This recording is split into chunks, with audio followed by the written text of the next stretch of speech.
विश्वास यही वीर काटे हमें चल चुके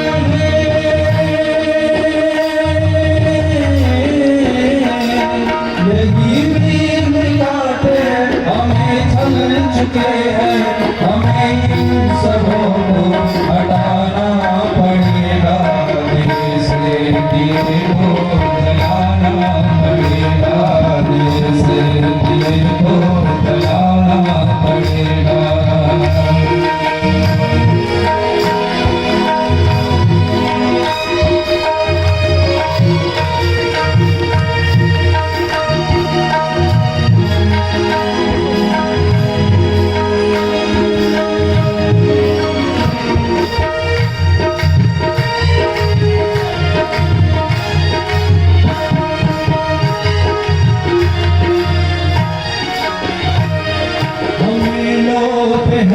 इस कदर आज तेरे विवाहों में हम बन गए हैं लुटेरे।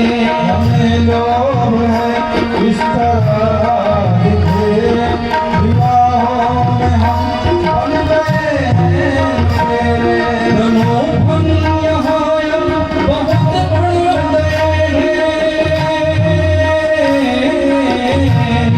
मनोबल बहुत बढ़ गए हैं। हमें उनमें अंकुश लगाना पड़ेगा। सभी भाई बहन सभी लोग को हाथ में सब लोग उठाइए। दिए से दिए को जलाना पड़ेगा, दिए से दिए को जलाना पड़ेगा।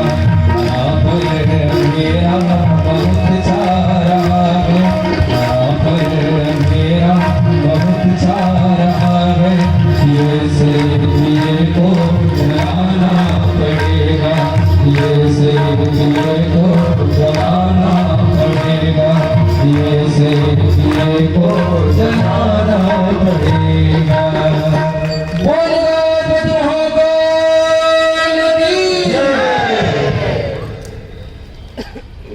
बोले परम पूज्य गुरुदेव की दिए से दिए को जलाना पड़ेगा, क्योंकि इस धरा पे जो तमस छाया है उसको हटाने के लिए परम पूज्य गुरुदेव ने जो ज्ञान क्रांति के अलग को जगाया है।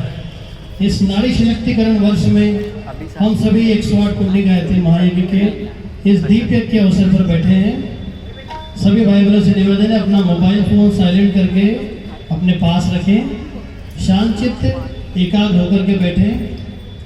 अगले 45 से 1 घंटे हम लोग शांतचित्त होकर के हिमालय गिरी सत्ताओं का आशीर्वाद लेकर के परम सम्मानीय डॉक्टर साहब यहाँ पे आए हैं। तो उस एकाग्रता के भाव से हम ये सोचें कि हम शांति कुंज की धरा पर बैठे हैं।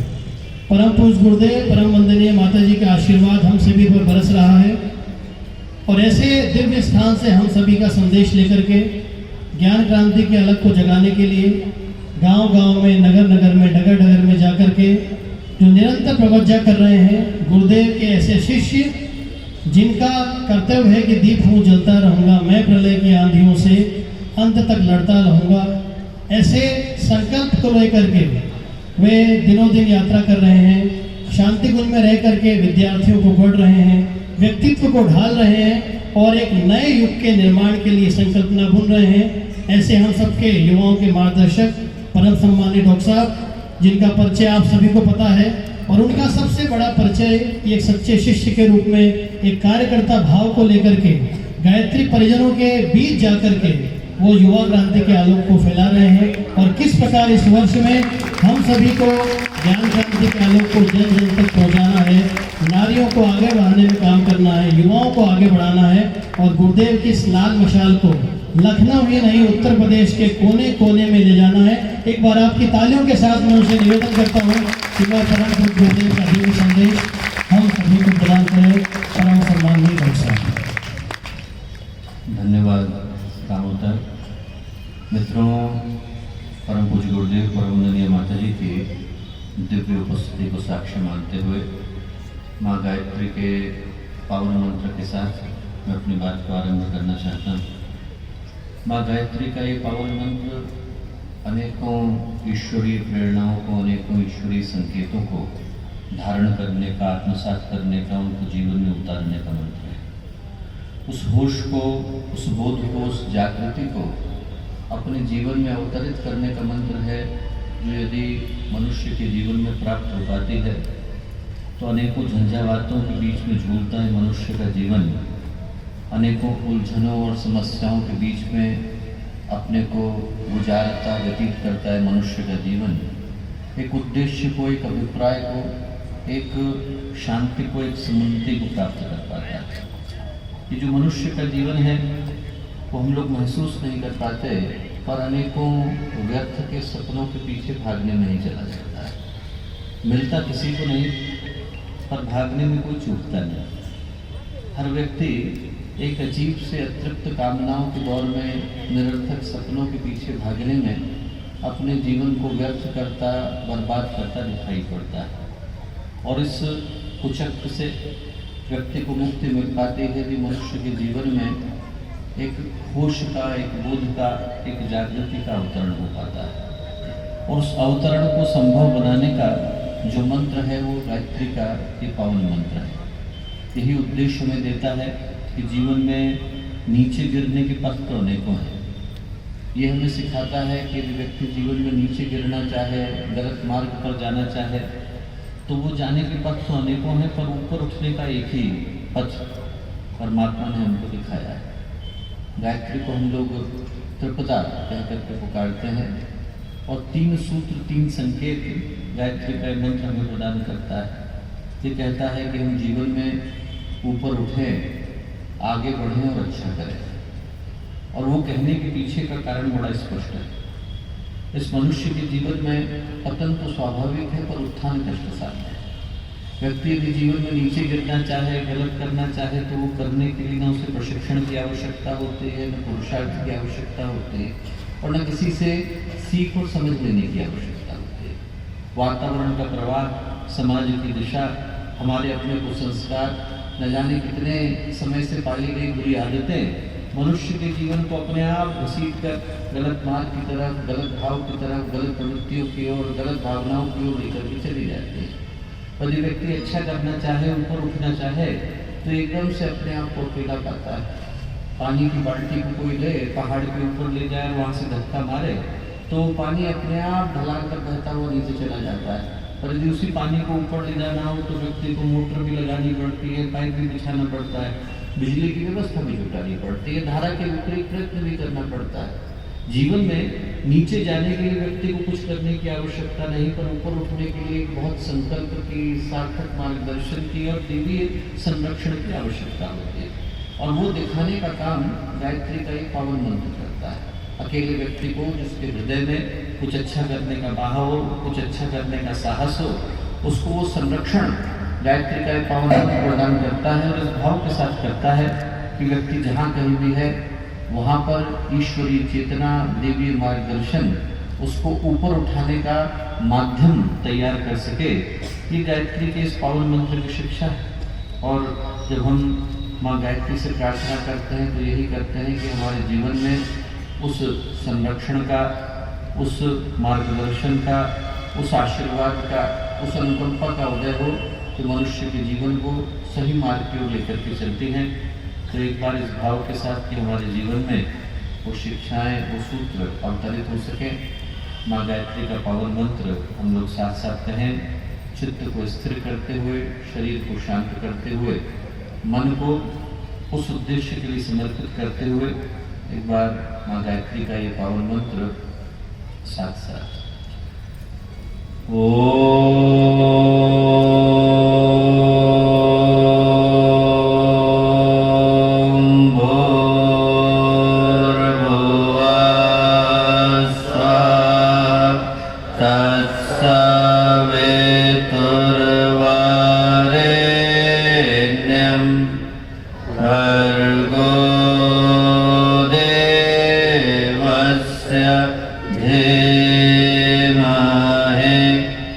धीमहि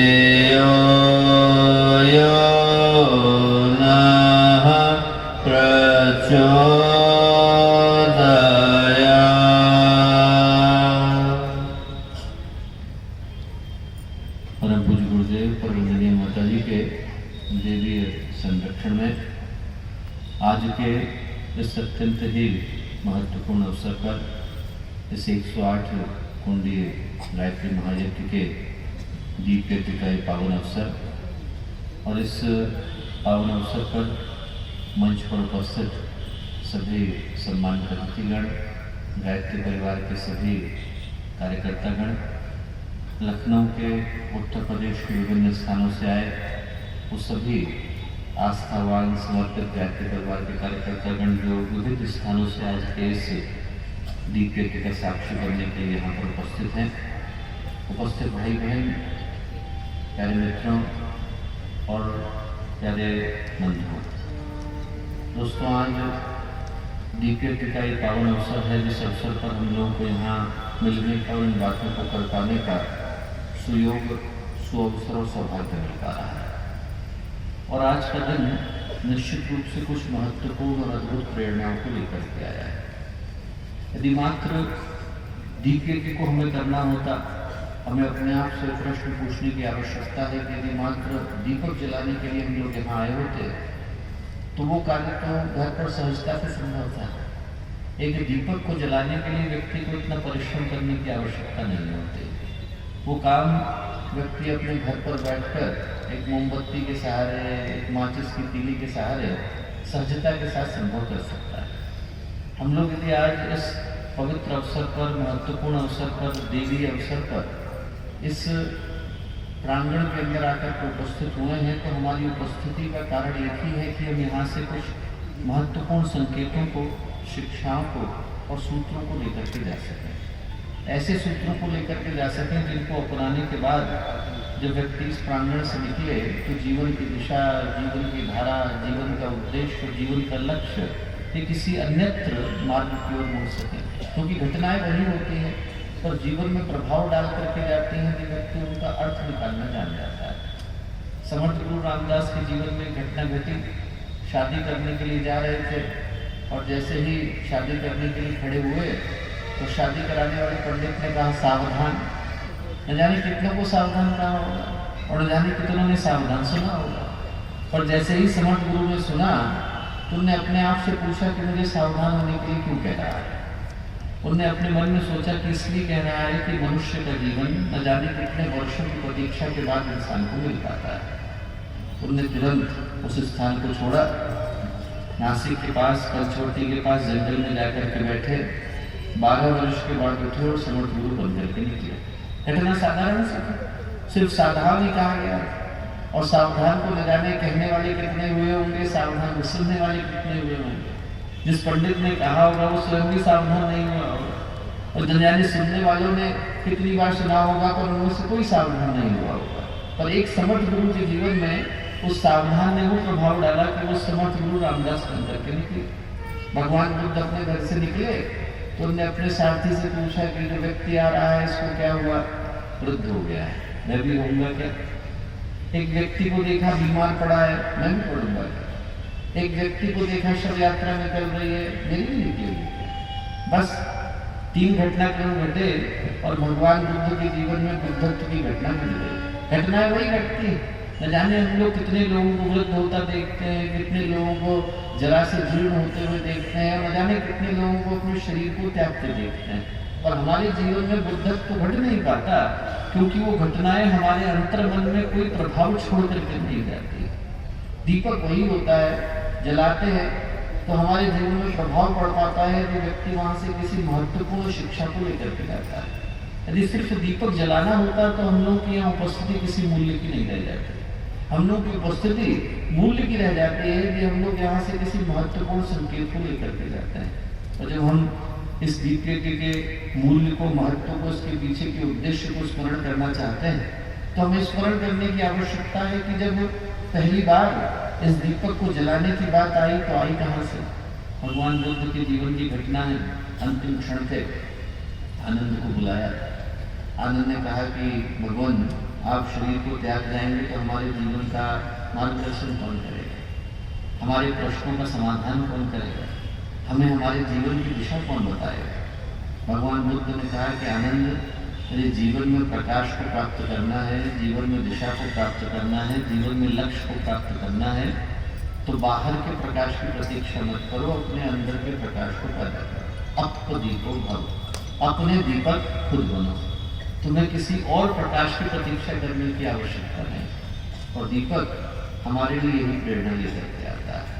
ये प्रेरणा लेकर के आता है कि यदि प्रकाश जलता है तो न जाने कितने जन्मों के अंधकार को दूर करके जाता है। एक दीपक के अंदर इतना साहस है, इतना बल है, इतनी शक्ति है, इतना पुरुषार्थ है कि यदि दीपक जल जाता है तो जहाँ पर सदियों सदियों का अंधकार है, जहाँ वर्षों से प्रकाश की किरण नहीं पहुंची, गुफाएं हैं, कंदराएं, जंगल है, उन सब के अंदर यदि एक दीपक जाकर के जलता है तो न जाने अरबों खरबों वर्षों के अंधकार को तिरोहित कर देता है।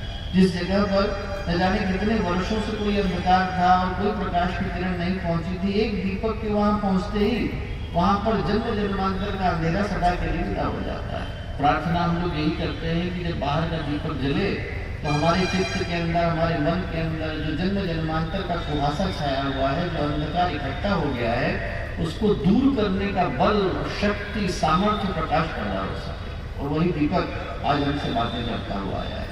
ये कहता हुआ आया है कि जो आज वर्तमान समय का अंधकार है, जिस अंधकार की मैं बात कर रहा हूँ, बाहर नहीं, मनुष्य के मन के भीतर विद्यमान है। बाहर के अंधकार को दूर करने के लिए तो हैलोजन लगे हुए हैं। बाहर के अंधकार को दूर करने के लिए तो ट्यूबलाइट है, बल्ब है, प्रकाश के न जाने कितने साधन हैं, और उनके माध्यम से बाहर के अंधकार को दूर कर पाना संभव है। मैं जिस अंधकार की बात कर रहा हूँ, आज मनुष्य के मन को, उसकी भावनाओं, उसकी विचारणाओं को, उसके जीवन के उद्देश्य को पूरी तरह से घोटता नजर आता है।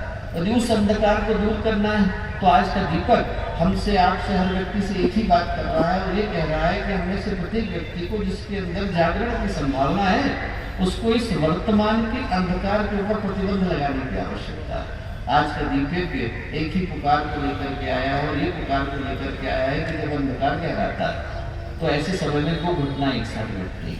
अंधकार गहराता है तो कुछ लोगों के मन को आतंकित करता है, और जो लोग जागृत आत्मा है, जिनके अंदर जागरण की संभावना है, जिनको भगवान के दिखाए गए पथ के ऊपर भरोसा है, उनको वही अंधकार जागृति के लिए, जागरण के लिए और अपने अंदर के प्रकाश को पैदा करने के लिए प्रेरित भी करता है। जब राजा सगर के परिवार में शाप लगता है, उनके पुत्रों को कपिल मुनि का शाप लगता है, तो ऐसे समय में एक दुर्घटना घटती है कि परिवार के अंदर संताप आता है।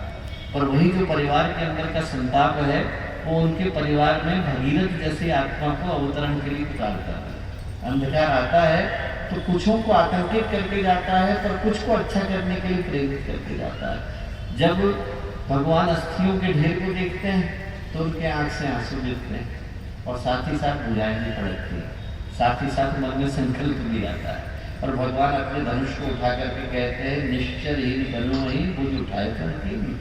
जिनके अंदर इस अंधकार को देख करके मन में जागरण की भावना आती हो, दोस्तों, उनको आज के दीपक को एक भगवान के आमंत्रण के रूप में स्वीकार करने की आवश्यकता है। आज का जो दीपक है वो हर जागृत आत्मा को पुकारता हुआ आया है, और ये कहता हुआ आया है कि जो वर्तमान समय की परिस्थितियां हैं को बदलने के लिए हर जागृत आत्मा को आगे आने की, समाज को नई दिशा दिखाने की आवश्यकता है। क्यों? क्योंकि आज जिधर की तरफ से मानवता चल पड़ी है, जिस मार्ग से, जिस राह से, जिन नीतियों से, जिन पथों से होकर आज मानवता का एक काफिला गुजर रहा है, वहाँ पर परिस्थितियाँ बाहर से तो उन्नति की दिखाई पड़ती हैं, बाहर से तो उत्थान की दिखाई पड़ती हैं, बाहर से तो उद्भव की दिखाई पड़ती हैं, पर वास्तव में अंदर से तो सब कुछ खोखला ही। आज के समय की परिस्थितियों के सत्य को क्या हम लोग जानते नहीं। बाहर से चाहे कुछ भी बस के ऊपर लिखा हुआ हो कि न जाने कौन से वैज्ञानिक तरक्की के मार्ग पर चली जा रही है, पर क्या हम आज के सत्य से परिचित नहीं है? और आज के सत्य को जानने के लिए ना हमें यूट्यूब देखने की आवश्यकता है, ना हमें फेसबुक देखने की आवश्यकता है, ना इंस्टाग्राम देखने की आवश्यकता है, सिर्फ अपने दिल के ऊपर हाथ रखने की आवश्यकता है। और ये पूछने की आवश्यकता है कि आज सब कुछ आ जाने के बाद क्या मनुष्य के मन में शांति मिल पाती है? व्यक्ति अपने आप से पूछे कि सब कुछ आ जाने के बाद क्या सुख है, शांति है, जीवन में स्पष्टता है, चेहरे पर मुस्कुराहट है, परिवारों में प्रेम है, समाज में सहयोग है, व्यक्ति के जीवन में अपने लक्ष्य के प्रति बोध है? यदि ये है तो आदमी को कुछ करने की आवश्यकता नहीं। यदि नहीं है तो व्यक्ति को इस समय को बदलने के लिए प्रयत्न करने की आवश्यकता है।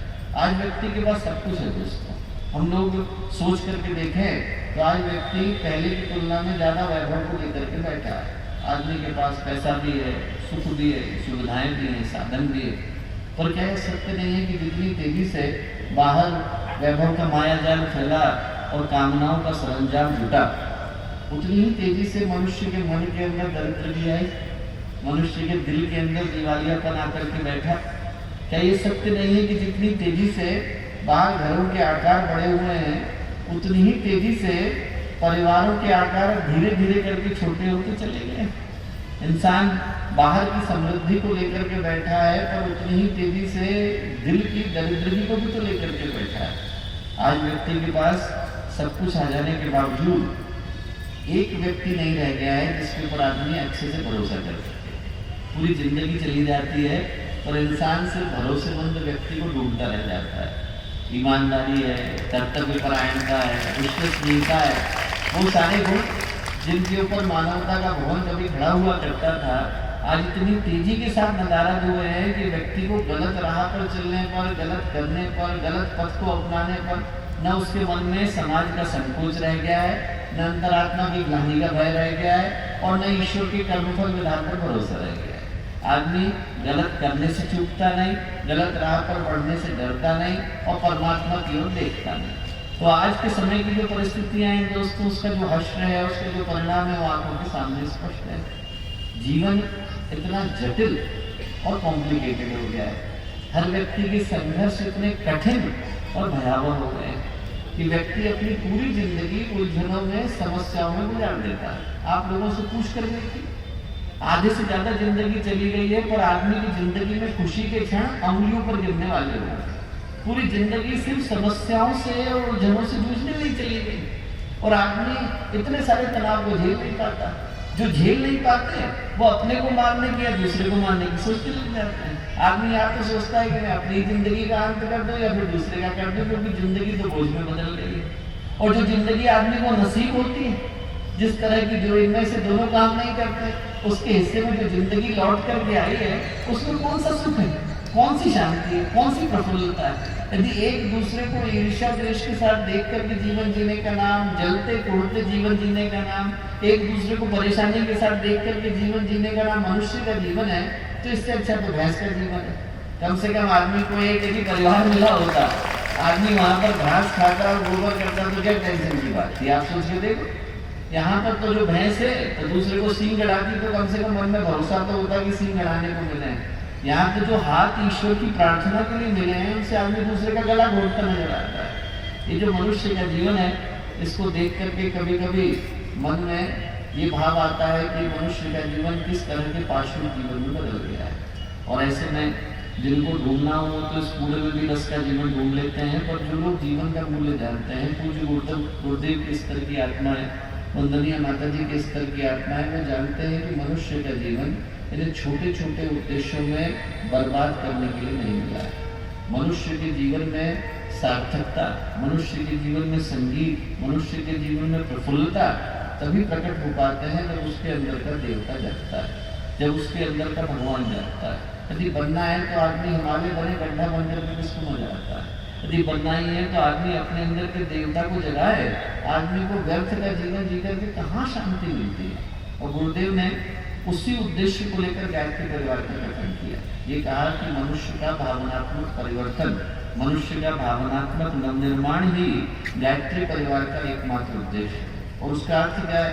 उसका अर्थ एक ही है कि बाहर का जो परिवर्तन है वो तो कोई भी कर सकता है। बाहर से व्यक्ति के कपड़ों को बदलना है तो सहजता के साथ संभव है, पर मनुष्य की भावनाओं को, उसके अंतःकरण को बदलना ही सही अर्थ में पूरा परिवर्तन है। ये जो बाहर का मोबाइल सेट में लेकर के घूम रहा हूँ, ये तो भगवान किसी न किसी दिन स्विच ऑफ कर देंगे। एक न एक दिन इसका अंत होने वाला है। और जो इसके अंदर का सिन है, जहाँ पर हमारा चित्त है, जहाँ पर हमारी भावनाएं हैं, जहाँ पर हमारी स्मृतियाँ हैं, जहाँ पर हमारा व्यक्तित्व है, जहाँ पर हमारा आचरण है, उसका परिवर्तन, हमारी मान्यताओं का परिवर्तन, हमारी विचारणा का परिवर्तन, हमारी जीवन जीने की शैली का परिवर्तन, हमारी जीवन जीने की कला का परिवर्तन, वो पूज्य गुरुदेव ने कहा कि मनुष्य का असली परिवर्तन है, यदि वो परिवर्तन संभव हो पाता है तो इंसान के जीवन में शांति, समुन्नति, प्रगति, उन्नति, उत्थान, उत्कर्ष ये सब के सब संभव हो पाते हैं। और वो करने के लिए शुरुआत मनुष्य के व्यक्तित्व को बदलने से करनी पड़ती है। यदि मनुष्य का व्यक्तित्व मजबूत हो जाए तो बाहर की चीजें व्यक्ति को मिले ना मिले और व्यक्ति अपने जीवन में संतोष को प्राप्त करता है। व्यक्ति पहलवान हो तो चिथड़ों में भी उसके ऊपर शोभा आती है, और व्यक्ति के पास नहीं हो कुछ तो उसके ऊपर आभूषण भी लाद दिए जाए तो व्यक्ति कमजोरी नजर आता है। एक कहानी आती है चंगेज खां की। चंगेज खां भारत आया, लोगों ने कहा कि साहब आप बाकियों को डरा सकते हो, भारत के संतों को नहीं डरा सकते। मैं क्यों नहीं डरा सकते? संतों को बुलाया उसने और एक निरपराध लोगों को खड़ा कर दिया, तलवार निकाली और बेगुनाहों के गले पे डाल दिया। बोले मैं इनको मारूंगा। संतों ने कहा क्यों मारोगे? बोले मैं तुमको डराना चाहता हूँ। संतों ने कहा हम डरते नहीं। बोले क्यों नहीं डरते? तुम्हें पता नहीं मैं कौन? बोले हाँ पता है, चंगेज खां। को तुम पता है मेरी कीमत क्या है? बोले हाँ पता है। क्या है कीमत? चंगेज खां ने पूछा। संत बोले 50 रुपए। बोले पागल हो तुम लोग, 50 रुपए का? बोले मैंने कुर्ता पहना है। संत बोले भैया कुर्ते की कीमत बता रहे हैं, तेरी कोई कीमत नहीं। जिस व्यक्ति का व्यक्तित्व चला गया उसका अपना कोई मूल्य नहीं रह गया। जो मूल्य है वो व्यक्ति के व्यक्तित्व का आता है। और गुरुदेव ने कहा कि व्यक्ति का व्यक्तित्व बन जाए, उसके जीवन में उद्देश्य आ जाए, उसके अंदर मानवता का अवतरण हो जाए, उसके अंदर शांति आ जाए, उसके अंदर जीवन की स्पष्टता आ जाए, उसके अंदर लक्ष्य के प्रति एक समर्पण आ जाए, तो व्यक्ति जहाँ पर है वहाँ अनेकों के लिए प्रेरणा का कारण और स्रोत बन जाता है। आज की दीपयज्ञ का अवसर हमसे और आज जब हम दीपक जलाएंगे तो हम ये न सोचें प्रकाश से, अपने जीवन के प्रकाश से, अपने व्यक्तित्व के प्रकाश से हजारों गंगाओं को धरती पर अवतरण के लिए बाध्य करना है। ये समय यही पुकारता हुआ आया है। और वैसे भी जीवन में सौभाग्य आता उन्हीं के है जो समय के मूल्य को समझ पाते हैं। समय चला गया तो किसके जीवन में सौभाग्य आता है? 30 साल के बच्चे को आप, 30 साल के लड़के को आप भेज दीजिए यूकेजी में पढ़ने के लिए, तो टीचर हंसेंगे कि समय तो चला गया। शादी की भी उम्र होती है, शादी की उम्र चली जाती है तो लोग शादी के लिए मिलते नहीं। यहाँ तक कि आप डॉक्टर के पास चले जाइए, छोटी सी बीमारी है और छोटी सी बीमारी का इलाज जो है पैरासीटामोल से हो जाएगा। समय चला गया तो उसी बीमारी के इलाज के लिए सीटी स्कैन से लेके एमआरआई कराना पड़ता है। जो मूल्य है वो समय का है। एक किसानी के लिए समय का मूल्य हो जाता है। आप कहते हैं हमारे बीज बहुत अच्छे हैं, हम तो सबसे अच्छा ट्रैक्टर लेकर के आए, हम तो अमेरिका से ट्रैक्टर लेके आए, लेके आए होंगे भैया, पर अब समय चला गया है। रबी के समय में खरीफ की बोएंगे, खरीफ के समय में रबी की बोएंगे तो फसल होने वाली नहीं है। आपको जो परिणाम निकलने वाला है वो तभी निकलने वाला है जब व्यक्ति समय पर किसी चीज को करता है। और आज का जो समय है वो हर व्यक्ति को पुकारता है। इस समय में ये पुकारता है कि जिनके अंदर भी जागरण की भावना है वो समय को बदलने के लिए आ गया है। ये जो दीपयज्ञ है वो हम में से हर व्यक्ति को ये कहकर के पुकार रहा है कि इस समय में अच्छा करने के लिए, लोगों को अच्छा सोचने के लिए, लोगों को अच्छी दिशा दिखाने के लिए हर वो व्यक्ति जिसके अंदर जागरण की संभावना है उसे आगे आने की, समाज को नई दिशा दिखाने की आवश्यकता है। आज का दीपयज्ञ इसी एक पुकार को लेकर के आया है। ये पुकार लेकर के आया है कि इस समय में हमें महाकाल का आवाहन और अपने सांसारिक स्वार्थ इनमें से किसी एक को चुनने का समय आ गया है। ये समय आ गया है कि जो सांसारिक स्वार्थ का पथ है दिखने में लुभावना लगता है, देख करके कुछ जाता नहीं। वो आचार्य शंकर ने लिखा सुखते क्रियते रामाभोग पश्चात अंत शरीर होगा। कि जब आदमी भोगों को करता है तो उस समय में ये भूल जाता है कि यही भोग कल को रोग लेकर के आने वाले हैं। उस समय में तो पता चलता नहीं, बाद में वही कष्ट का कारण बन जाते हैं। वही कथा में सुनाता था, असली घटनाएं 100 वर्ष पहले की।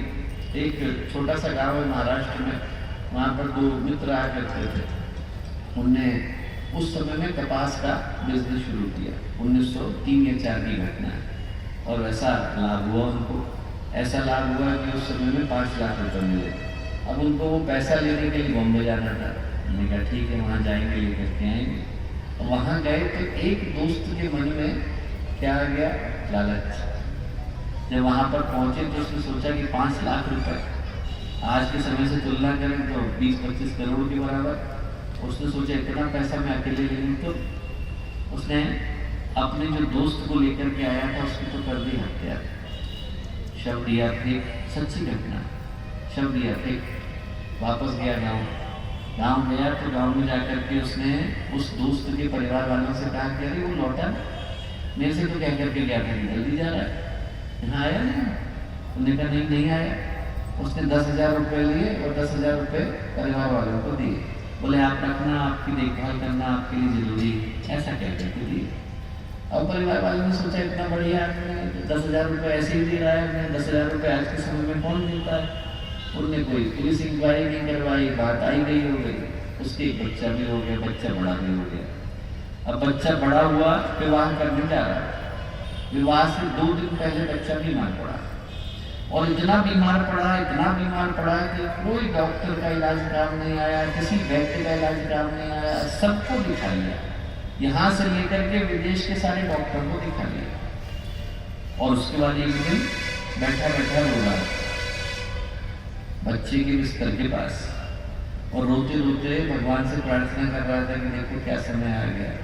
उसने कहा अब क्या करूँगा, 500 रुपये भर हाथ में रह गए, अब 500 रुपये का मैं क्या करूँगा। बैठा रो रहा था। इतनी देर में वो लड़का जो था उसका एकदम बिस्तर पर खड़ा हुआ और जोर से हंसा, बोला पहचाना मुझे? बोले हाँ तुम तो मेरे बेटे हो। बोले नहीं बेटा नहीं हूँ, ध्यान से देख, मैं तेरा वही दोस्त हूँ जिसको तूने पहले मार करके शव को खेत में टिक दिया। बोले वही 500 रुपए हैं जो बिजनेस शुरू करने के पहले भी तेरे पास थे, आज उतने ही रह गए, मैं जा रहा हूँ। ये कहा और अपने प्राणों को त्याग चला गया। जब व्यक्ति भोगों को भोगता है तो भूल जाता है कि कल को वो हमारे पास लौट करके आने वाली। मछली कांटे में जाकर के फंसती है, कांटे के कारण नहीं, आटे के कारण। जो पक्षी है वो बहेलिए के जाल में जाकर के फंसता है, जाल के कारण नहीं, दाने के कारण। जंगल का जो राजा होता है वो जाकर के पिंजड़े में फंस जाता है, पिंजड़े के कारण नहीं, बकरी के कारण। पूरे जंगल का राजा है, बकरी के कारण जाकर पिंजड़े के अंदर फंस जाता है। वैसे ही इंसान पूरी दुनिया का राजा है, छोटे से लोगों के कारण अपनी पूरी जिंदगी को बर्बाद कर देता है। व्यक्ति को होश आता नहीं कि हम लोग जाकर के फंस क्या रहे हैं। और जब व्यक्ति उस लोभ और लालच के पीछे भागता है तो ये भूल जाता है कि आज तक तो किसी को मिला नहीं, हम कौन से इनको लेकर के जाने वाले हैं। एक तो आदमी को कितना भी मिल जाए तो उससे ज्यादा किसी न किसी के पास है, कितना भी बड़ा पद मिल जाए तो आपसे बड़ा पद किसी के पास, कितना भी ज्यादा पैसा है तो आपसे ज्यादा पैसा किसी के पास है, कितनी भी ज्यादा प्रतिष्ठा है तो आपसे ज्यादा प्रतिष्ठा किसी के पास। वही कहानी आती है चक्रवर्ती सम्राट जो भरत, उनके मन में भाव आया कि देखो मैं चक्रवर्ती सम्राट बना, अब ये बात कहीं तो लिखानी चाहिए। तो उनने देवर्षि नारद से कहा कि साहब मैंने इतना बड़ा काम किया है, कहाँ लिखूंगा। हंसे नारद, बोले देखो ऐसा है भरत, इस धरती पर तो ऐसी कोई जगह है नहीं, एक दूसरा लोक है, वहाँ पर एक मद्रांचल नाम का पर्वत है, हिमालय से 3 गुना ऊंचा। बोले वहाँ पर सारे चक्रवर्ती सम्राट अपने नाम लिख करके आते हैं, तुम्हारा मन है तो तुम भी लिखो। उन्होंने कहा हाँ क्यों नहीं, जाते हैं। गए वहाँ पर, जब लिखने के लिए खड़े हुए तो आंखें फटी की फटी रह गई। उस पर्वत के इंच के ऊपर चक्रवर्ती सम्राटों के नाम लिखे थे, नाम लिखने के लिए जगह भी नहीं थी। भरत की समझ में आया कि इस धरती पर न जाने कितने चक्रवर्ती सम्राट आते हैं, चले जाते हैं, धरती वहीं की वहीं रहती है। आदमी को सब कुछ मिल जाए तो भी हमसे ज्यादा किसी को मिला हुआ है। और यदि किसी तरह से व्यक्ति तीनों लोगों का स्वामी बन भी जाए तो कौन सा परमानेंट रहने वाला है, वो भी तो छूटता ही है। व्यक्ति के पास से वो भी तो जाता ही है। ऐसा कोई व्यक्ति नहीं जो अपने पास सब कुछ लेकर के आए तो यहाँ से साथ लेकर के जाने को मिले।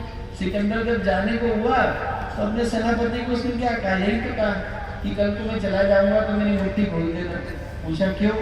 बोले दुनिया को पता चलना चाहिए कि वो सिकंदर जो जिंदगी भर कुछ पाने के लिए दौड़ा, जब गया तो खाली हाथ ही गया, मुट्ठी वो भी बंद करके नहीं गया, लेकिन तो वो भी यहाँ से कुछ नहीं गया, सिकंदर को भी खाली हाथ ही जाना पड़ा। तो आदमी को सब कुछ मिल जाए तो भी यहाँ से छूटता ही है। और यदि किसी तरह से व्यक्ति लेके चले जाए तो मौत में डिस्काउंट थोड़ी मिल जाता है। ऐसा तो है नहीं कि आदमी को कैंसर है तो जुकाम हो जाएगा, पैसा जो है किसी काम आता नहीं, पर आदमी जिंदगी भर भागता है। तो जो आज का समय है वो व्यक्ति को ये याद दिलाता है कि जिन चीज़ों के पीछे भागने में व्यक्ति की जिंदगी चली जाती है वो आज तक किसी की हुई नहीं। और जो मनुष्य के साथ जाते हैं उनका नाम है शुभ कर्म। जो मनुष्य के साथ जाते हैं वो है शुभ संस्कार। जो मनुष्य के साथ जाते हैं उसका नाम है आंतरिक संपदा, और उसको प्राप्त करने के लिए कोई प्रयत्न करता नहीं।